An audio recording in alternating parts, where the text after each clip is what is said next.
Hello, and welcome back to I Learned a Thing. Well, it's been 1 week since America confirmed its order of one express ticket to the apocalypse, please. And a lot has happened since then. Most concerning for the rest of the world, your neighbors in this planetary apartment complex, is Trump's active denial of global warming. Well, it's not so much active denial as like a gleeful embrace of global warming as a concept. This week, Trump muzzled the EPA and the USDA from sharing information with the public. This reminds me of an old Canadian folktale. We like to call it Stephen Harper and the government-orchestrated hit job on science. What can the US learn from the mistakes Canada has made over the past 10 years? Well, gather round, naughty children. It's discourse time. Before we voted for this guy, Canada's Prime Minister was this guy for like 9 years. I know what you're thinking, but trust me, former Prime Minister Stephen Harper did a lot more than simply raise awareness about the serious medical condition known as resting serial killer face. Powerful, hard-right conservatism made Stephen Harper very, very horny, and as a result, he made a lot of dumb choices. His most dumb choice of all the dumb choices, of course, was Canada's war on science. Harper's anti-science parade started just after he got elected in 2006. When he axed the 1 ton challenge, a public initiative designed to teach Canadians innovative ways to reduce their greenhouse gas emissions by, you guessed it, 1 ton per person. Per person. 1 ton for our country is really sad. From there, he slashed environment-based governmental ambassadorships and politely asked/forced a Canadian scientist to STFU about his climate change book already. Subtle, right? But this was 2006, back when our politicians weren't balding reality stars constantly screaming for attention. Harper then dissolved the Office of the National Science Advisor. Oh, and he also condemned 16 lakes,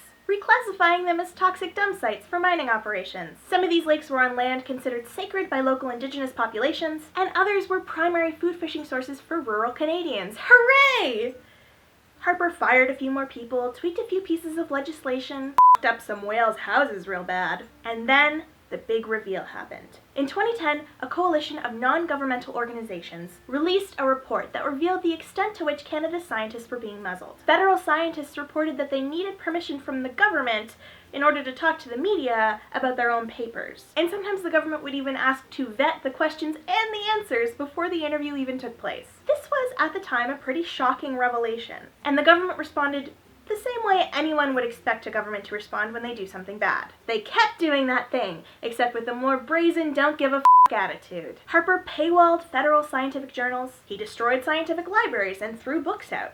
Federal scientists traveling to international conferences had to have a government-appointed babysitter with them. Because this video is already getting a little long, here's a highlight reel of some anti-science stuff the government did after it was discovered to be muzzling Canadian scientists.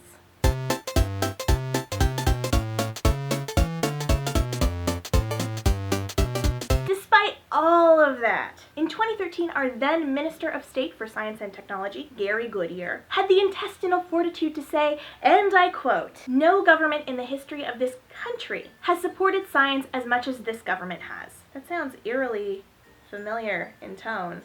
Oof. Anyway, we totally have a different guy now. He's better. He does like pipelines, like a lot.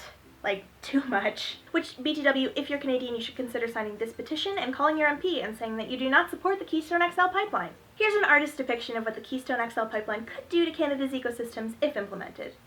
My point is this, America, this is going to happen to you guys. And it's going to happen much faster than it did up here because, as I mentioned earlier, Donald Trump is extremely subtlety deficient. Like, if Stephen Harper is the snake emoji, Donald Trump is like an unsolicited dick pic that you open in front of your grandparents.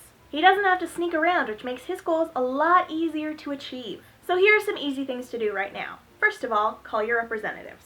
Try to find a local pipeline protest to attend. Permanently reduce your own carbon footprint and encourage your friends to do the same. Cultivate a passion for science in your children, or your friends' children, or your sister's children, or your brother's children, or your children's children. If you have a scientist friend who falls under the new muzzle order, remind them that journalists will protect their identity, and that many organizations have encrypted secure drop sites. Punch a Nazi in the face.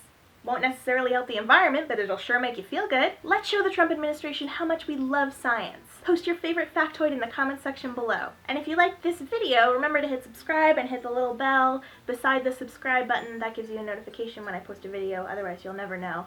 And it'll just be like 2 ships in the night. This will be our only interaction ever, and that would be really sad.